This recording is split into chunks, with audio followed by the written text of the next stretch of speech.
சிவன் உலகின் முதலாவது சித்தர் என அழைக்கப்படுவது சரியா? உலகின் முதலாவது சித்தர் என அழைக்கப்படுவது சரியா?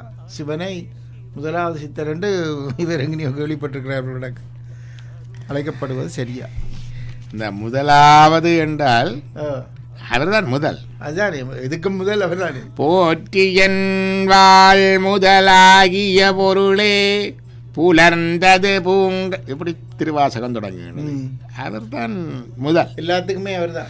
முந்திய முதல் நடு இறுதியும் ஆனாய். அவர் முதல் மட்டுமல்ல, நடுவும் அவர்தான், முடிவும் அவர்தான், எல்லாமே அவர். ஆதி என்று சொல்லுவார்கள். ஆதி என்று சொல்லினாலே இறைவனை சொல்லுவார்கள். ஆதி பகவன் முதற்றே உலகு, திருவள்ளுவர் சொல்லுவார். அகர முதல எழுத்தெல்லாம் ஆதி பகவன் முதற்றே உலகு. அங்கேயும் முதலாவது முதல் ஆதி என்று சொல்லுகிறார். அதனினும் இனிது ஆணியை ஆதியை தொழுதல் அவையார் சொல்லுவார்.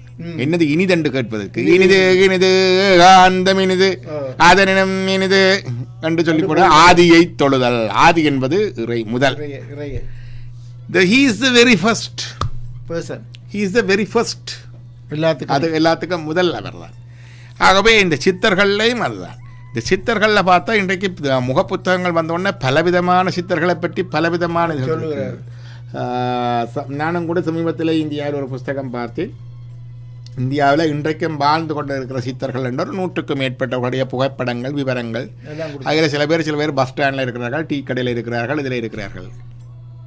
அதில் பல பேர் கவனிக்கப்படாமல் விடப்பட்ட மனநோயாளிகள். உண்மையிலே போய் அங்கே சடையும் வந்துடும், ஒரு பக்கத்தில் இருப்பார், யாராவது கொடுத்தா மட்டும் சாப்பிடுவார், அப்படியே இருப்பார். It's called catatonic state. இது சைக்கியாட்ரியில் இருக்கு, கெட்டடோனிக் ஸ்டேட். அவர்கள் இருந்த இடத்தை விட்டு எழும்ப மாட்டோம், அதிலேயே இருந்துருவினோம். அப்போ இப்படிப்பட்ட மனநோயாளிகளை கூட சித்தர்கள் என்று மயங்குகிற காலம் இது. பிற இருந்துட்டு அது கொடுத்த வண்டி சாப்பிட்டா அருள் செய்து யோசிக்கணும். இருந்துட்டு அவர் யாராவது கொடுத்தாருன்னு சொன்னால் அது பெரிய அருள் என்று யோசிச்சு பிறகு ஒரு கூட்டமே பெருகிடும். அது ஒன்றாக இருக்கின்றது. ஆகவே இதுவேளை கவனமாக இருக்க வேண்டும். மனநோயாளர்களை கூட சித்தர்கள் என்று எண்ணுகின்ற காலம் இது உண்டு. இரண்டாவதாக என்னென்று கேட்டால் மேஜிஷியன்ஸ். அது ஒரு மந்திரவாதிகள். மூடி வைத்துட்டு புறா எடுப்பார், களத்தை வெட்டி காட்டுவார் இல்லையா, வாய்க்குள்ள இருந்து இன்னொன்று எடுப்பார். அதே மாதிரி வாய்க்குள்ள இருந்து லிங்கம் எடுத்துட்டா, கையில இருந்து விபூதி எடுத்துட்டா, அல்லது குங்குமம் எடுத்துட்டா, அல்ல ஒரு மாலை எடுத்துட்டா உடனே ஆஹா ஒன்று செல்லப்படுகின்ற. ஆகவே மனநோயாளர்களை சித்தர்கள் என்கின்ற உலகமும் நடந்து கொண்டிருக்கிறது. இந்த மாயம் காட்டுகின்ற மந்திரவாதி மேஜிஷியன்ஸ், வித்தை காட்டுகின்றவர்களையும் கூட சித்தர்கள் என்று கொள்ளப்படுகின்ற காலம் இருக்கின்றது. அப்போ இதை கடந்து சித்தர்கள் என்று போனால் இந்த சித்துக்களில் பல வகையான சித்தர்கள் இருக்கிறார்கள். ஒன்று சொல்லுவார்கள் காய சித்தர்கள். இதுக்கு மேலே ஒன்று சொன்னால் காய சித்தர்கள் அவர்கள் ஒரு சயின்டிஸ்ட். அவர்கள் இந்த உடல் ஆரோக்கியத்துக்கான குறிப்புகள் எல்லாம் குறிக்கப்படுகிறது. தமிழர்களுடைய வைத்திய முறைமையை சித்த வைத்தியம் என்று தான் சொல்லுவோம். சித்த வைத்தியம், ஆயுர்வேதம் வேறு, சித்த வைத்தியம் வேறு. ஆயுர்வேதம் மூலிகைகளை பற்றி, இலைகள், வேர்கள், மூலிகைகளை பற்றி சொல்வது, எண்ணெய்கள், அதுகளை பற்றி ஆயுர்வேதம். சித்த வைத்தியம் தமிழருக்கே உரியது, தமிழ்நாட்டுக்கே உரியது. இன்றைக்கு பலருக்கு ஆச்சரியமாக இருக்கும். இன்றைக்கெல்லாம் நாங்கள் போய் மருந்து வேண்டுறோம், எங்களுக்கு தெரியும் எல்லாம் கெமிக்கல்ஸ் உண்டு. இந்த கெமிக்கல்ஸை மருந்தாக்கலாம் என்று முதல் உலகிற்கு வழிகாட்டியவர்கள் சித்தர்கள். சித்தாஸ் were the first chemist. இந்த முதல் சித்தர்னு சொன்னமே, அதாவது the first chemist சித்தர். கெமிஸ்ட்னா மருந்து. கந்தகத்தை மருந்தாக கொடுத்தவர்கள் ஆன்டிபயோட்டிக்காக, ஆன்டி ஃபங்கலாக.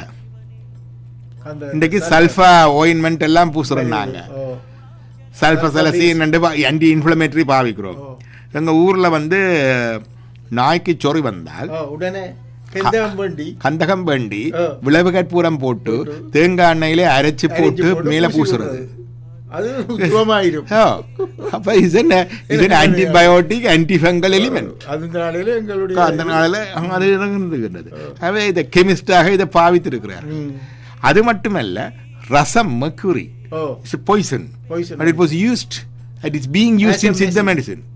எங்களுக்கு தெரியும் ப்ரீ ஆன்டிபயோட்டிக்கை கண்டுபிடிச்சது அலெக்சாண்டர் ஃப்ளெமிங், பென்சிலினை கண்டுபிடிச்சவர் தற்செயலாக. அது உலகமா யுத்தத்துக்கு சற்று முன்னதாக கண்டுபிடிக்கப்பட்டது. அதற்கு முன்னர் ஆன்டிபயோட்டிக் கிடையாது. எத்தனையோ மக்கள் வந்தால் அங்கே கஷாயத்தை வச்சு குடிச்சு அதை வச்சு குடிச்சு ஏதோ உடம்பு தானா தேர்ற வரைக்கும் பார்த்து கொள்ள வேண்டும். அப்போ ஒரு காய்ச்சல் வந்தால் மாறுறதுக்கு ஒரு 10 நாள் ஆகும். நிமோனியா வந்தால் சில வேளைகளில் மரித்து விடுவார்கள், சில வேளைகளில் தப்புவார்கள். அதுலேயும் டிபி மற்றது சிஃபிலிஸ் போன்ற மருத்துவங்களுக்கு மருந்தே கிடையாது. இந்திரா காந்தியினுடைய தாயார் ஜவஹர்லாலினுடைய மனைவியார் காச நோய் கண்டு இறக்குறார். அந்த நாளையில் அவைலபிள் உள்ள பெஸ்ட் ட்ரீட்மெண்ட் எல்லாம் கொடுத்தது.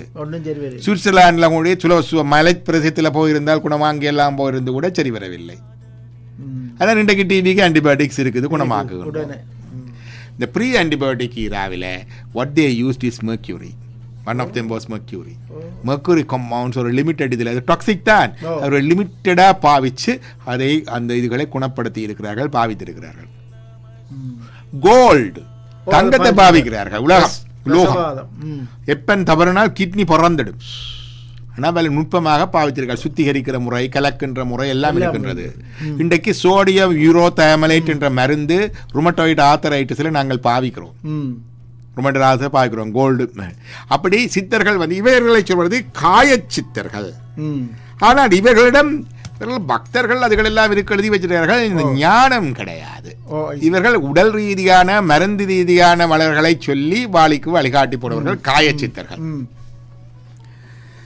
அதே மாதிரி சில சித்தர்கள் இரும்பை பொன்னாக்குறது, அல்கெமிஸ்ட், ரசவாதம் செய்வது, அதெல்லாம் இருந்திருக்கின்றது. அவர்கள் எல்லாம் அதுக்கு அதை விட மேலானவர்கள், அதுக்கு மேலால் இருந்திருக்கிறார்கள்.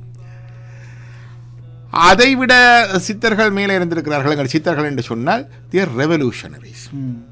உதாரணமாக சில பேர்கள் சித்தர்கள் என்னுடைய ஞானம் மன்ற சித்தர்களை பார்த்தா சில பலவர் ரெவல்யூஷனரி, அதாவது பாரம்பரிய கோட்பாடுகள், பூஜைகள், வழிபாடுகளுக்கு சற்று உரமாக சொல்லுபவர்கள். இப்போ அது திருமுறை கூட சித்தர் என்று சொல்லுவார்கள். சில பாடல்களில் இருக்குது. முப்புறம் என்ப செற்றனர் என்பவர் மூடர்கள், முப்புறம் என்பது மும்மலகாரியம். ஒரு ரெவல்யூஷனரியா சொல்லி இருக்கிறார். நூலும் சிகையின் நுவலிற் பிரமமோ நூலரு கார்பாசம் நுஞ்சிகை கேசமாம். சும்மா குடும்பியும் பூநூலும் வச்சு கொண்டிருந்த பிராமணனாயிருவாரோ? அது வரும் பருத்தி நூல், இது வரும் மயிர் சொல்றார். நூலது வேதாந்தம், வேதாந்தம் தெரிஞ்சிருக்க வேணும். நுண்சிகை ஞானமாம், ஞானம் இருக்க வேணும் ஐயா, அப்பதான் பிராமணன். இதுவும் புரட்சிகரமான கருத்து, புரட்சிகரமான கருத்து. பேர் கொண்ட பார்ப்பான் பிரானை அர்ச்சித்தால், அதுவும் சொல்றார். அப்ப இதெல்லாம் புரட்சிகரமான கருத்துக்கள் சொல்லப்படுகிறால திருமந்திரத்தை சித்தர் என்று சொல்லுகிறோம். ஆகவே ரெவல்யூஷனரி ஐடியாஸோட வந்தது. அப்படிப்பட்ட சித்தர்கள் இருந்திருக்கிறார்கள். இதை விட ஞானம் பற்றி இறைவனோட ஒன்றிய சித்தர்கள் என்றால் திருமூலர் உண்டு, அதை சொல்லலாம். மற்ற அதுக்கு மேலே சிலதுகளை எங்களுக்கு சொல்ல முடியாது. இவருக்கு ஞானம் உண்டு, இவருக்கு ஞானம் இல்லை என்று சொல்ல முடியாது.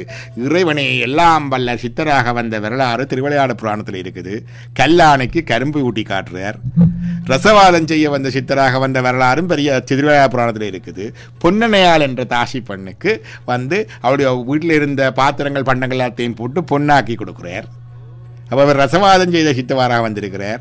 எல்லாம் வல்ல சித்தராக சித்த விளையாட்டு காட்டி கல்லானைக்கு கரும்பு ஊட்டி இருக்கிறார். அது திருவிளையாடு புராணத்தில் காணப்படுகின்றது.